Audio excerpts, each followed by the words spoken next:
Thank you for joining us. I'm here today with Dr. Charlotte Laws. She is the president of the Directors of Animal Welfare. Welcome.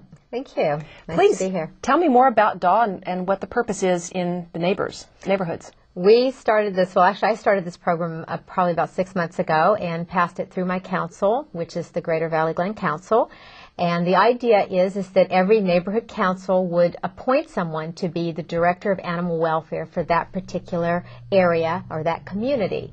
And this individual would kind of be the eyes and ears for the animals in the area, would be able to reach out to the stakeholders, to be able to perhaps put things on the council website, to put something in the newsletter, to come to meetings and be able to present issues, to discuss things with the council if they want to pass something, a proposal related to animals or whatever, to help with events, adoption events, or spay-neuter, or dog training, or education in general. In fact, part of the reason I got this idea is because up in the Bay Area, they had these events called animal care fairs, which were kind of just like what I was just talking about, and they would get local people in each area to put on these little events, and they found that having, people in suits coming in from outside was like, people didn't like that. They wanted their own little local people to do things to help animals, and it was very successful. And I thought, why not do something like this in Los Angeles, which is working on a grassroots level to help animals in the communities.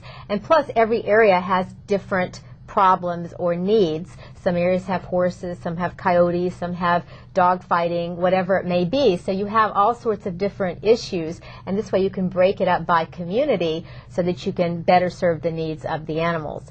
And then we also have a monthly meeting where all the DAWs come together and we have presentations and we discuss issues, and then we can take those back to our particular councils in order to let them know what's going on and see if there's something that they want to pass through their council, what they want to get signed on to.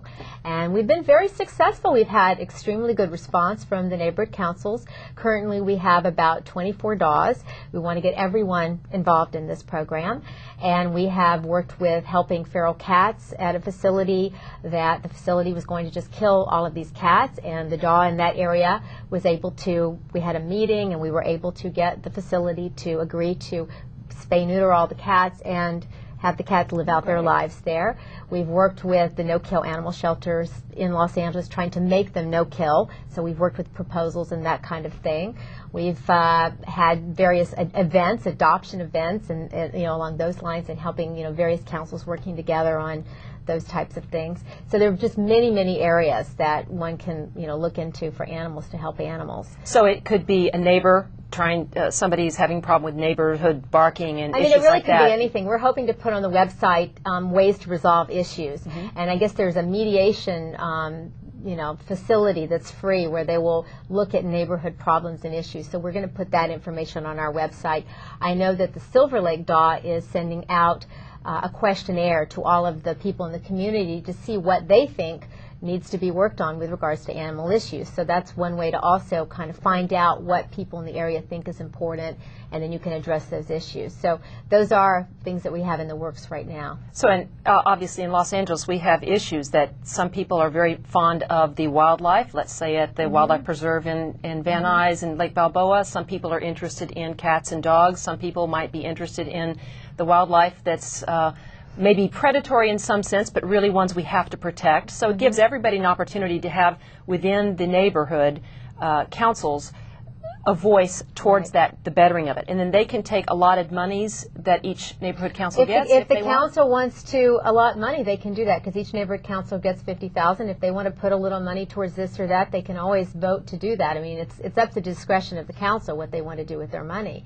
So that's always an option. So if somebody wants to get involved, what do? They find out from their neighborhood council what they should do? Well, they could go to our website. Some of the neighborhood councils don't know about the program yet, which hopefully they will know soon. We have a website, dawprogram.org. It's DAW program.org, and they can go there and they will have contact information. They can contact me if they like to, and then I can put them in touch with their neighborhood council if they don't know who their neighborhood council is.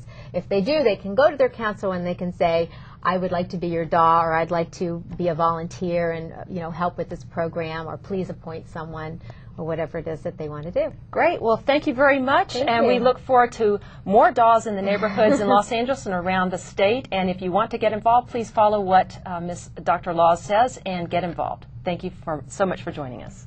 Thanks.